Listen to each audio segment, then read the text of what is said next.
My first summer in Alaska, I met someone who I was attracted to, and we just had this connection that in a small town where there's not a lot of people, you just kind of maybe gravitate to certain people for whatever reason. And we did that. And at the end of the summer, he came and visited me in Seattle after I went back to Seattle from Skagway. And he went off to teach English in Taiwan. And when I went back to Seattle after being there for a moment, I was like, this is not the same place to me anymore. I was like, happy about being in Alaska. And so I basically decided to sell everything I had, and I met him over in Thailand. And we traveled for 3 months together, and then went back to Skagway together, and then ended up living together in a 24-foot trailer in the summertime, and then traveling around the world every winter for many years.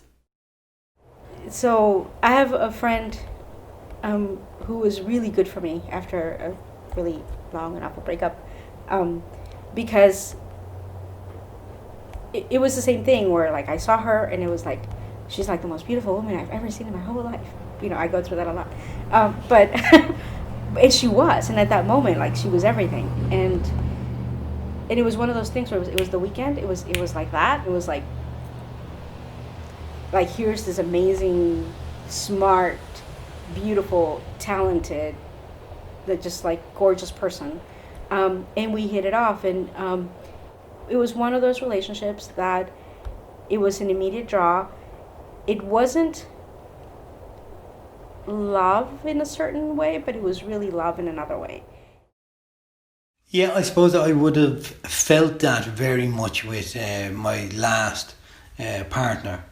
There was very much a draw there. There was an overlapping of relationships, but there was a real chemical madness to it. It was a raw desire, mixed up with passion, mixed up with fucking everything.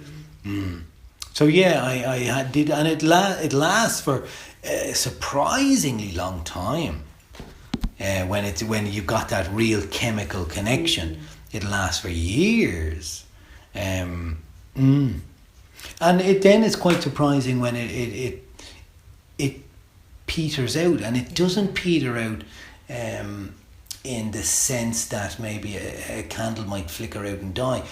It happens unbeknownst to you, because little things happen, time happens, routine maybe happens, then this staggered growth of the two people starts happening, and they start growing in different ways and moving off in different ways. You think that all is pretty fine in the camp, but really it's been changing very subtly over maybe 1 year, 2 years, 3 years, and then you're sitting there going, there's something wrong here. There's something very routine and something is dead here.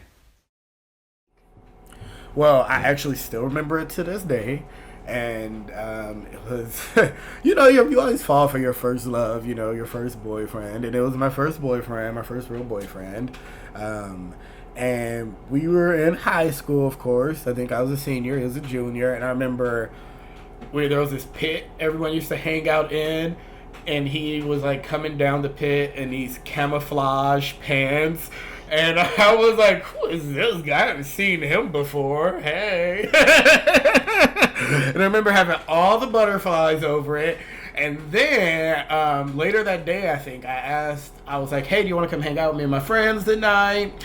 And then we went and hung out, and then he lived close to my other good friend, and I had to give my mom's car back home.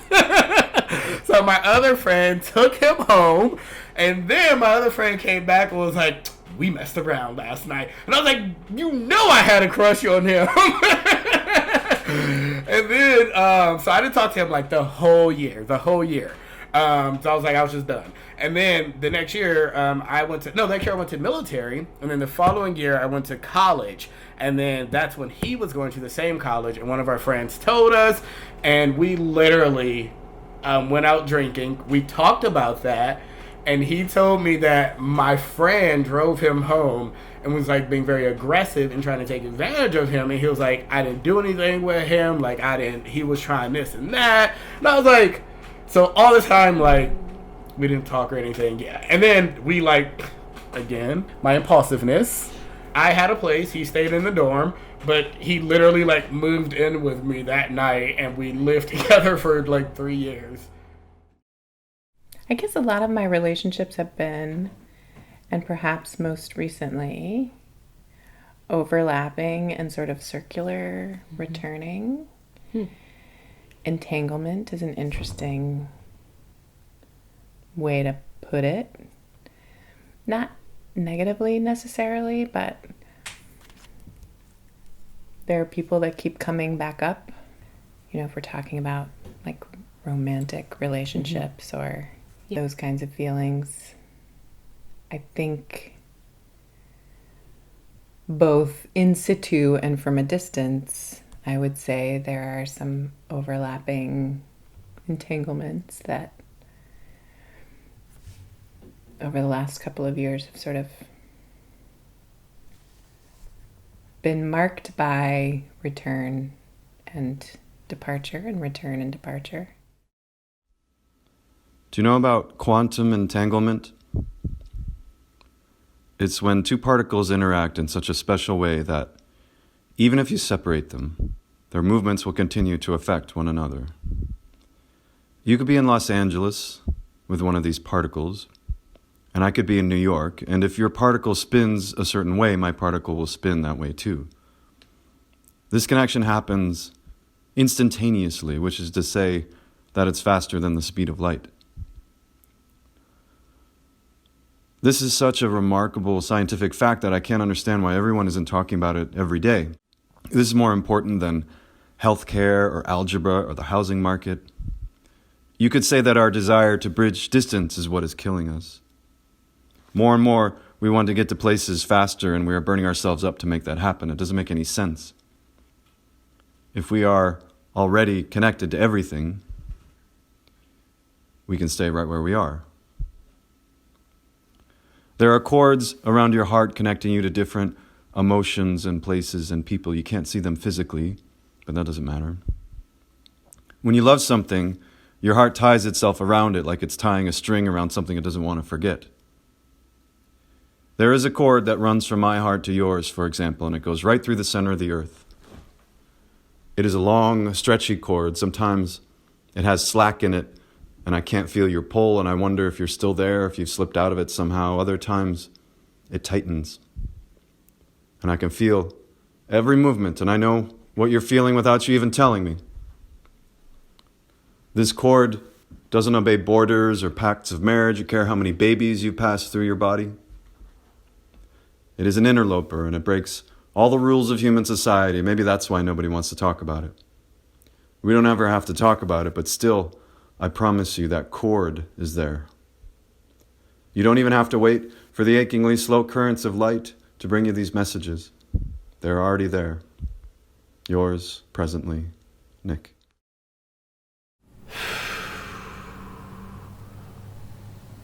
The spark.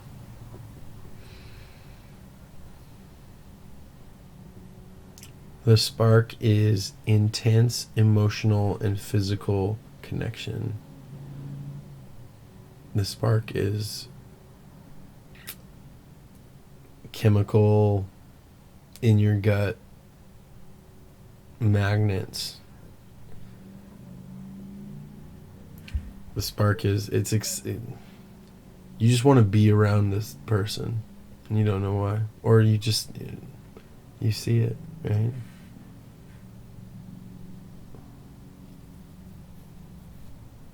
The spark makes you drive like across town just to like be near where they work or live in case they are free, you know? It's silly, really. It's like, because it's like being drunk. it's the same. It's like you're uninhibited. It removes fear. It, like, tells you that you're the best looking person. You need to act now.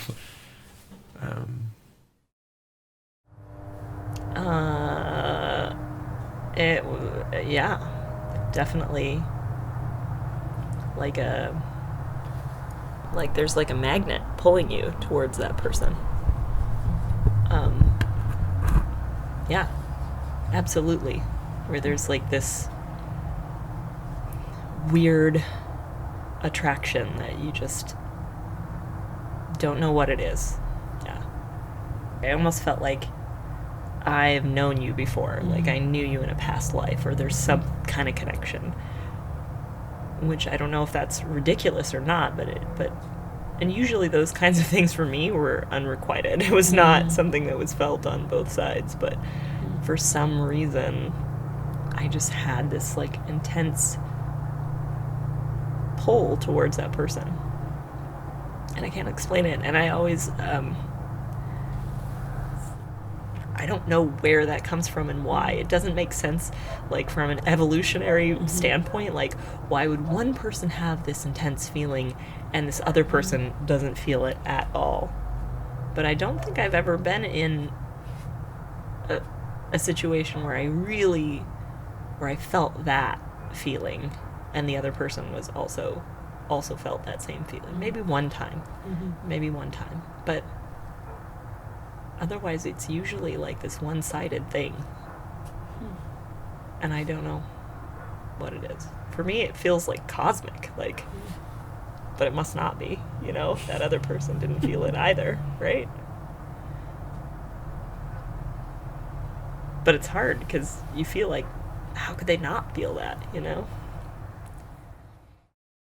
when you're on the other side of, like, someone, is like, hey, I really like you. And you're just like, no, like, you're cool, but, like, I'm not interested. I guess it's kind of the definition of personal, but it's also kind of not. It's not like you're not, like, rejecting that person as a human. You're rejecting them as a, like, lover or partner, whatever. But when you're the rejected, I think it's very easy to feel that sense of, like, not being worthy enough. And especially, I think, well, I can speak for myself. I definitely had a lot of, things from my childhood I had to resolve. And, looking back, those are the things that agitated it. So, I think that it always makes it, for me, it always made a very confusing place where, like, rationally, that this shouldn't be that big of a deal, but at the same time, you just feel kind of, like, destroyed, right? Or very, like, unsure, very shaky. And I think it's because it hits those things inside you that are still painful, that, like, maybe you haven't grieved for, is, like, in my experience. Also, I had just come out of a lot of sociology classes, and I was reading about, marriages and statistics and, like, arranged marriages and, like, how they were more successful. And I was like, well, hey, people do arranged marriages all the time where they just meet people and they work out. And, who's to say this Western idea of love is it? And, so I was very open to the idea of something like that already.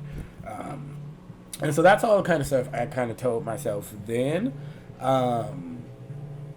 Now, after the divorce and having gone through therapy, I kind of am more honest about what I was going through then. And I think more of the truth of the matter was I was a 29-year-old HIV positive male that, didn't know what was ahead. I had been HIV positive for 7 years, but I didn't know what was ahead for me at that point. And I was like, I don't know if I'll ever have a family or anything. And then when I met my ex, we were hanging out and stuff, when I told him I was HIV positive, he didn't care, like, at all. And so for me, that along with everything else, I was like, oh, here's this person who's, like, willing to accept me for me. Because back then I thought it was like, oh, such this bad thing, which my feelings on it have completely changed since then. But at the time, I think I was just in a vulnerable space, and there was someone there who was kind of willing to, like, take this big risk with me. We moved to California, we went to New York, we got married, and we're like, let's just build a life. And so Yeah, I think that's something I see now, and and I think I'm more kind of healthier for seeing that now. I fall in love very quickly. I fall in love, yeah, I fall in and out of love very quickly. So when it's happening, I want to be able to go full at it, and so that depends on whether the other person is going to let me do that. And I suppose there's always that kind of part at the beginning where you're, not testing each other out, but kind of, feeding the waters and, seeing where you're at. But the last relationship I was in was definitely a complete mutual thing from the very beginning. Neither of us saw it coming, which was, amazing to have fallen into that. Whereas all of the other relationships I've been in, I was looking for them almost, So it was really nice with the last guy, we were both mutually in it together and nobody was saying stop. And we would vocalize how nervous and excited we were about the situation, But no, definitely it's been more the other way of people keeping me at a distance. But I've kind of learned over the years that it's not necessarily because of me, it's because of their life circumstance, what they're going through. So there was a guy that I was seeing a while ago that I really liked, and he was kind of fucking me around a little bit, but I was keen as mustard. And then that's where my last boyfriend came in sort of from the wings, and I went, oh right, you're over here. So the other guy was like not in the picture anymore because he didn't want to be there, and then so I went out with Johannes, but unfortunately he died. So then Kevin came back into the picture, but I'd been through so much after that I didn't see him in the same way, but he came back to tell me why he wasn't available, actually. So he was going through his own stuff. He was kind of having a lot of issues with like work and family and stuff, so he actually couldn't be there, to go with it or whatever. And I felt that in the last one, like while it was crumbling, like it's like it can be really sad and devastating, and it can be infuriating. Like just such anger to feel like there's a piece of someone deep somewhere, and then if you could get to it, you guys would be okay. And that you feel like you can't get to it.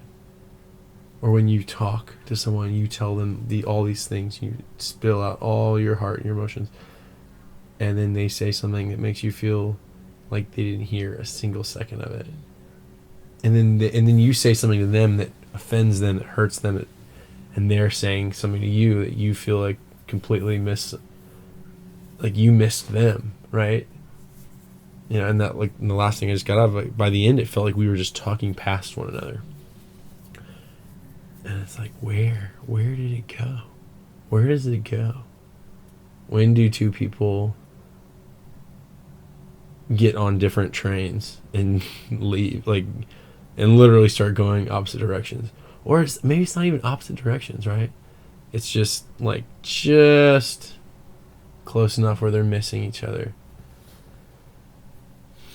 and it's devastating. It's like, it just makes you feel numb, makes you feel real weak and powerless. I kind of have a moment. It's just, I don't know if that was the moment, but I have something that sticks out in my mind.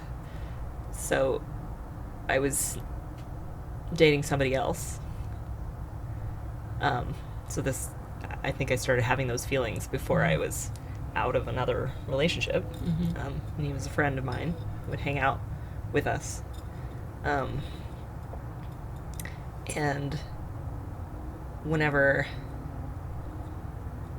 that person that I was actually dating had done something, or I was frustrated, or he could tell, like, we were leading into, well, that person and I had broken up for a period of time, and he had immediately started, going out with somebody that was also a friend of mine too, or hanging out with somebody. So it was just kind of this is a long time ago. This is when I was a lot younger. I was very tumultuous and kind of awful, and all my friends knew about it, and it was just awful. It was awful. And then of course I got back together with that person, which was a really smart move on my part. But I did it. Youth. And during that time, kind of in between that time, this person was my friend and would come over and hang out with all of us, And whenever he could tell, like, I was going down that path in my head and getting, like, he was really kind of intuitive and, like, sensitive to things, more so than I think he let on. And whenever he could tell that I was, like, going down that road, he'd go in and he used to make me mixtapes. That's how long ago it was. He made me mixtapes. And he would put in this tape that he made for me.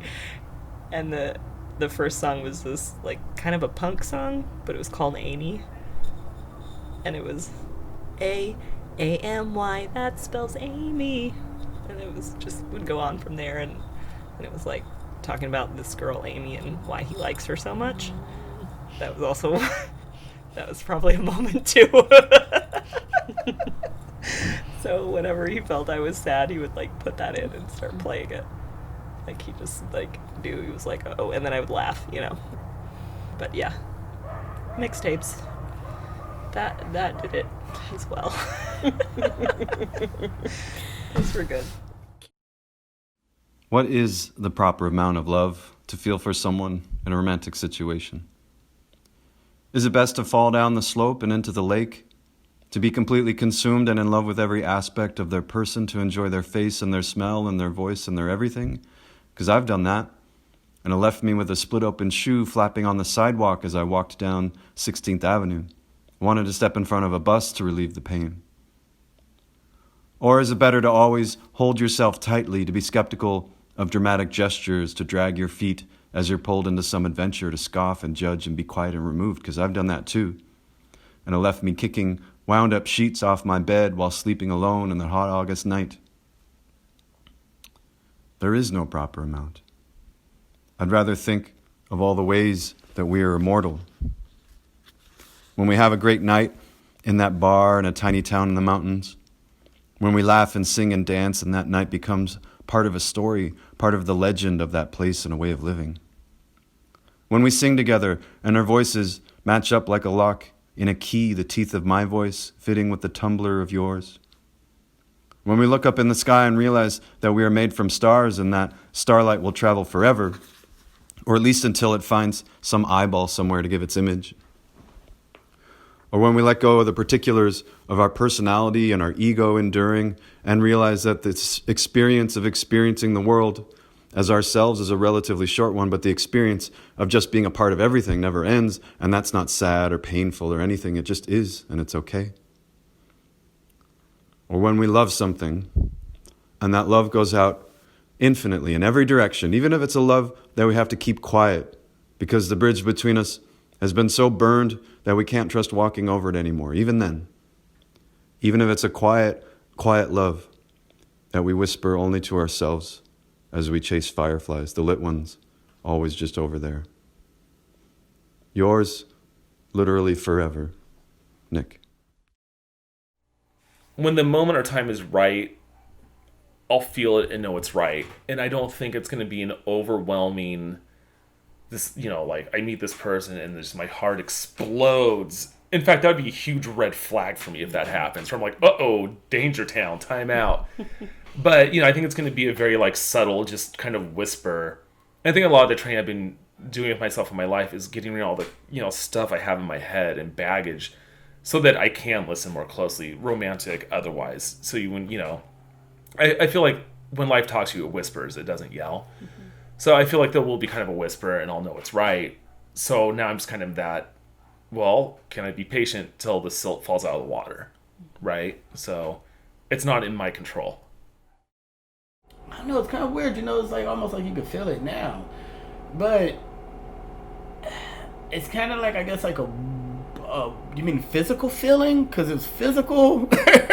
I don't know. I feel like when I think about like love like that, and not even talking about like true love or friend love, but just someone having love for you in that way, I do get like this warm, almost like tingle. It's like overwhelming on your body. It's like your body is just overwhelmed with emotion, and it's overwhelming is what it is, physically and emotionally. Oh man. It's been a long time since I've felt that feeling. It's been a really long time. I do know what it feels like.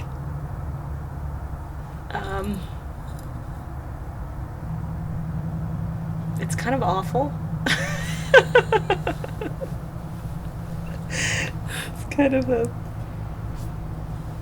I mean, for me, God, this is terrible. Emotions make me nauseous.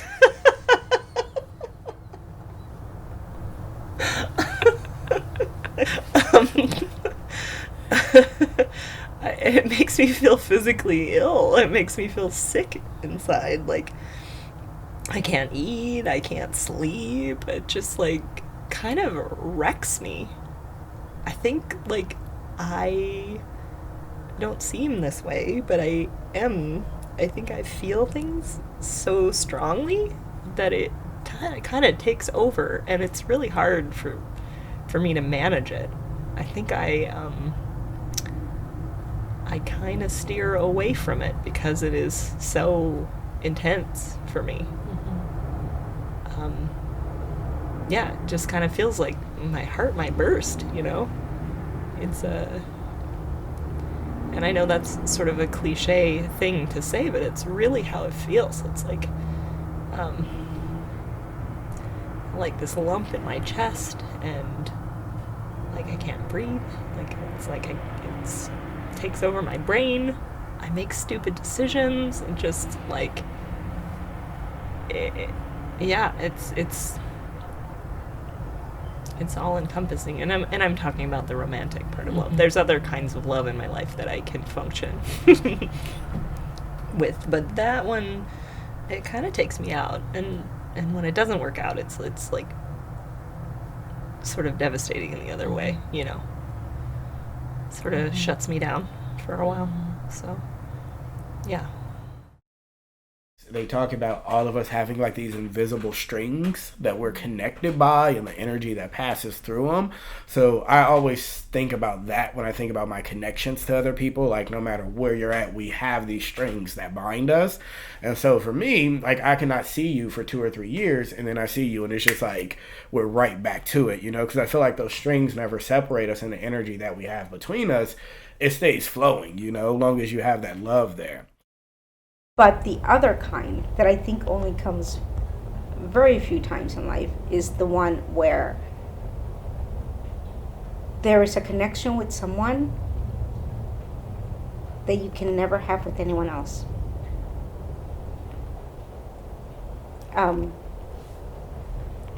The life that you have with that person is unlike any other life. Oh my God. What is love? Well, I suppose you have all the textbook explanations of it, and it has to change from person to person to person. And some of that change must be based on what you, as a child, even thought of it and wanted for yourself. So it already comes with its own agenda, I suppose, for yourself. But anything, for me, anything that makes you really, really feel that you want to talk to this person, you want to see them, you want to feel them, you want to touch them, you want to